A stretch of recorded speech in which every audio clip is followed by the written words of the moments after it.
Hey, what's up guys? It's your boy Sweetie here and welcome to Trend of the Day. Now, if you're new to the channel, kindly make sure you hit the subscribe button and hit the bell icon next to the subscribe button. In today's Trend of the Day, guys, to every story, there are three sides. Party A picks her side, Party B picks his side, and the third side, which nobody picks, is usually the truth of the matter. Roger that.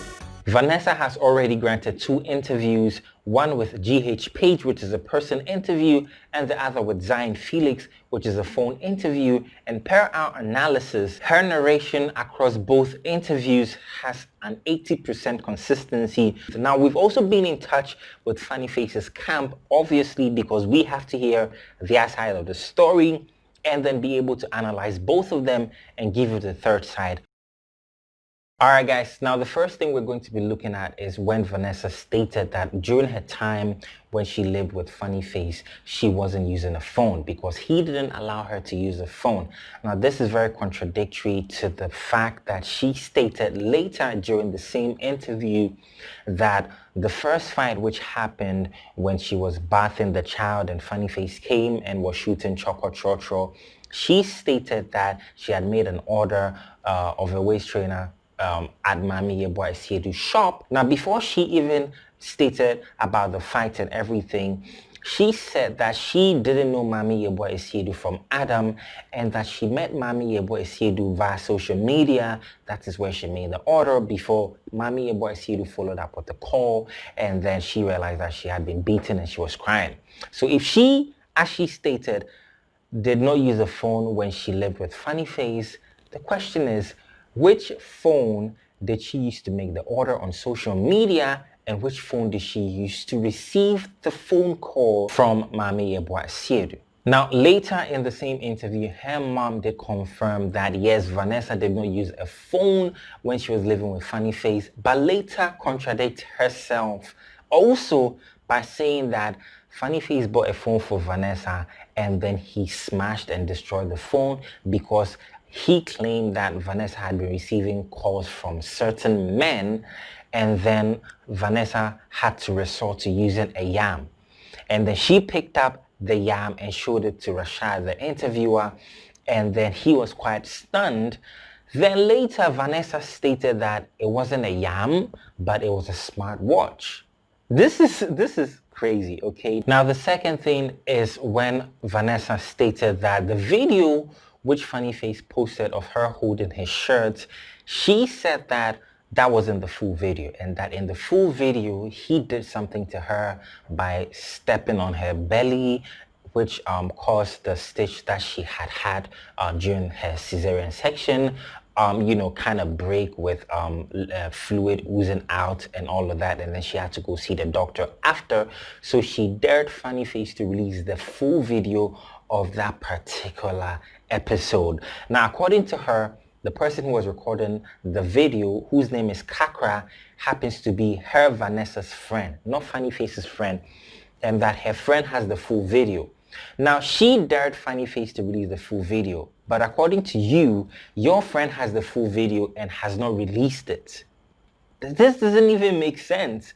Also, she said that that is her friend, not Funny Face's friend. So, I mean, if your friend recorded your boyfriend or your baby daddy doing something which wasn't right to you, why on earth would she later send the video to the guy she's trying to implicate with the video?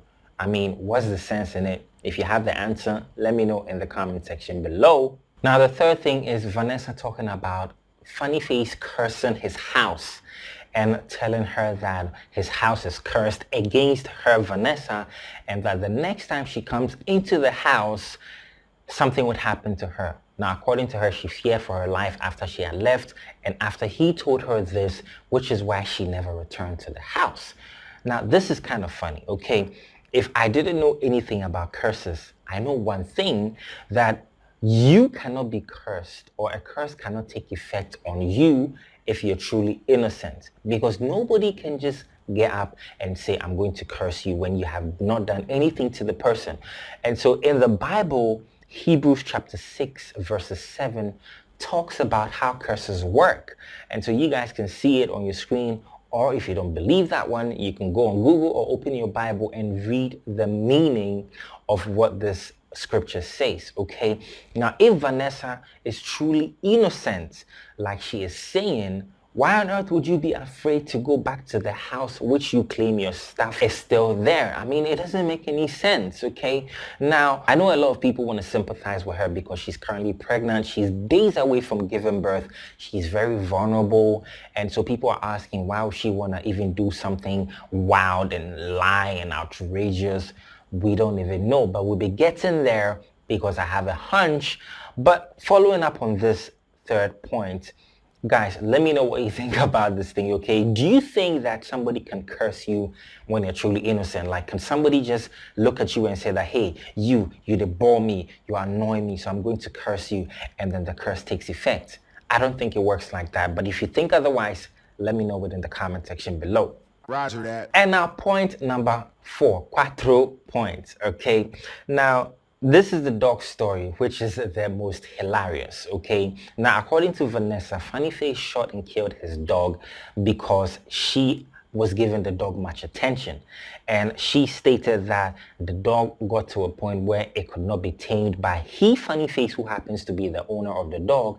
And so there were times that she had to come from Kumasi, which is in another region, in the Ashanti region, all the way to Accra, okay, to come and tame the dog, which is outrageous. I mean, how on earth do you sit in a 6-hour bus? I mean, you didn't say he flew you on a plane, because that would have been even much more insane, that he put you on a plane just to come and tame his dog. Why? Are you Otedola or what? How on earth do you do that? Now, I have a dog. I know a thing or two about dogs.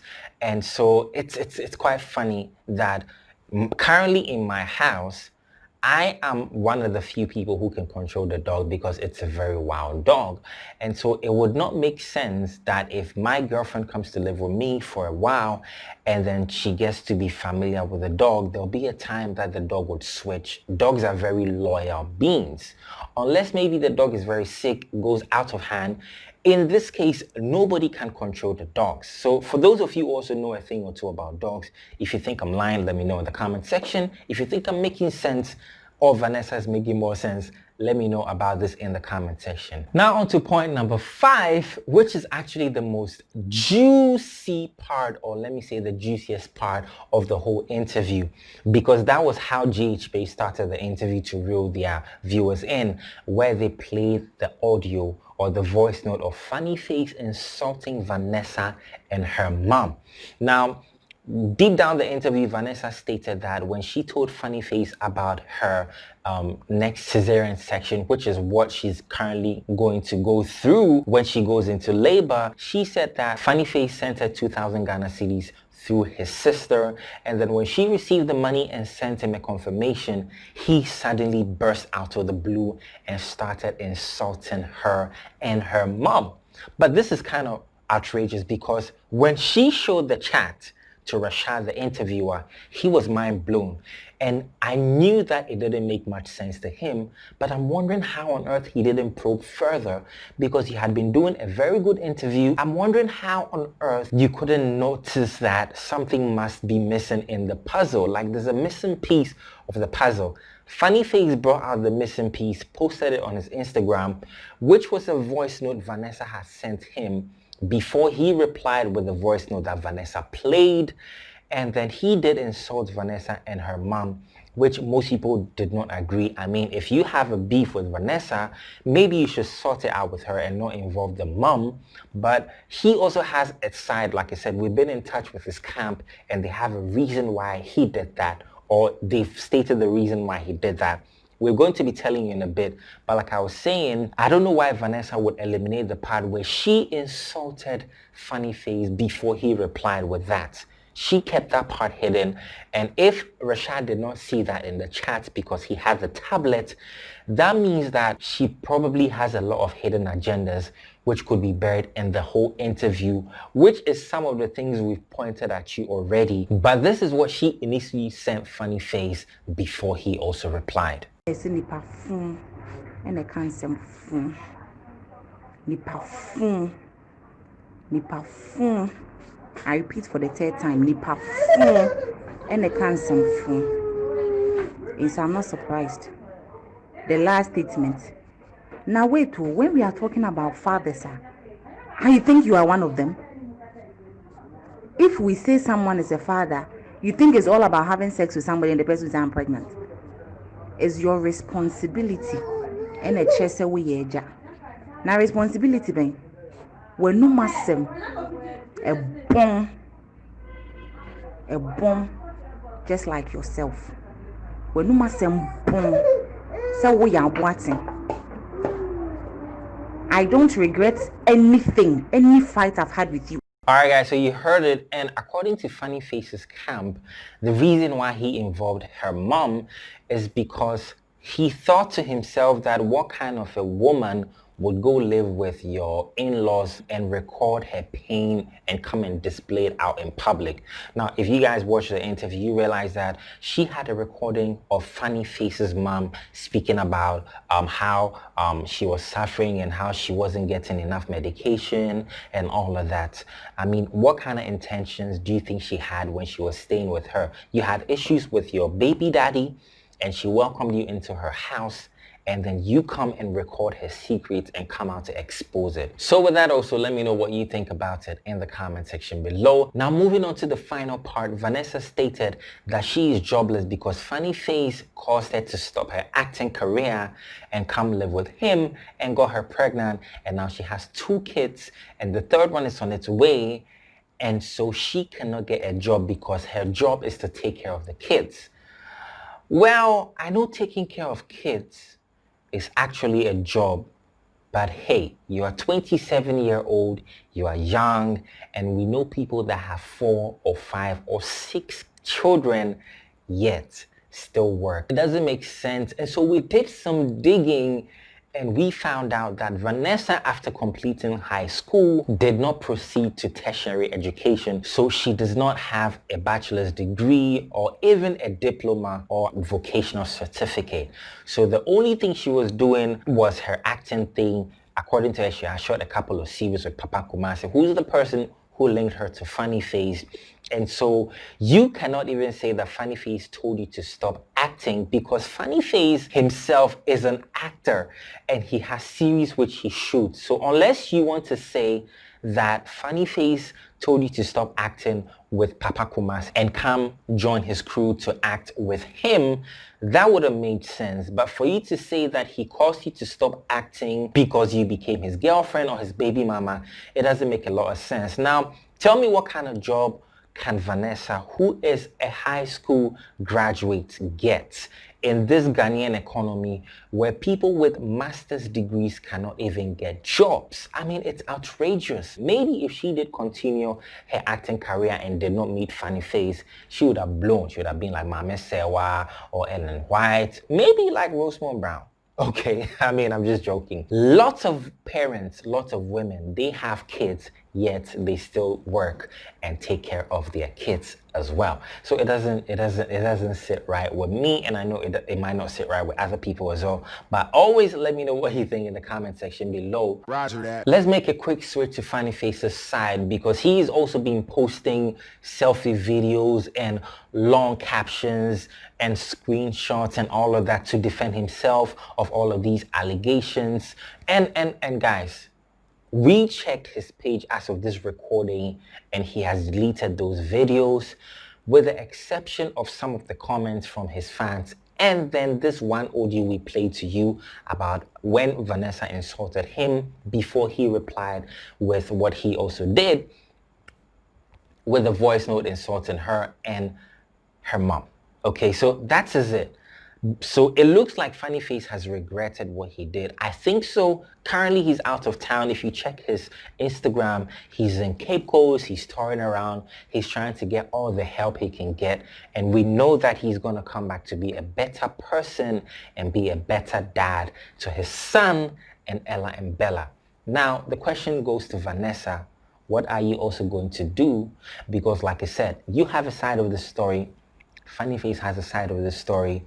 I'm not justifying anybody's story, because both of them might be at fault here. There's no smoke without fire. She might be a violent person, like her mom said, and confirmed that her daughter's heart is very close to her chest, or I don't know how they say it. I was trying to make a literal translation from Tree.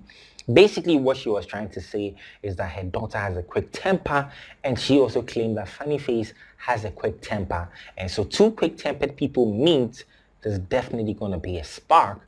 But hey, like I said, there's no smoke without fire. He has his side of the story. She has her side of the story. This is my side of both stories. Which side are you going to be on? To every story, there's a third side. This has been our analysis, and this has been our trend of the day. Let me know what you guys think in the comment section below. My name is Sweetie Baden. Thanks for watching, and like I always say, I'll see you in the next video. Peace.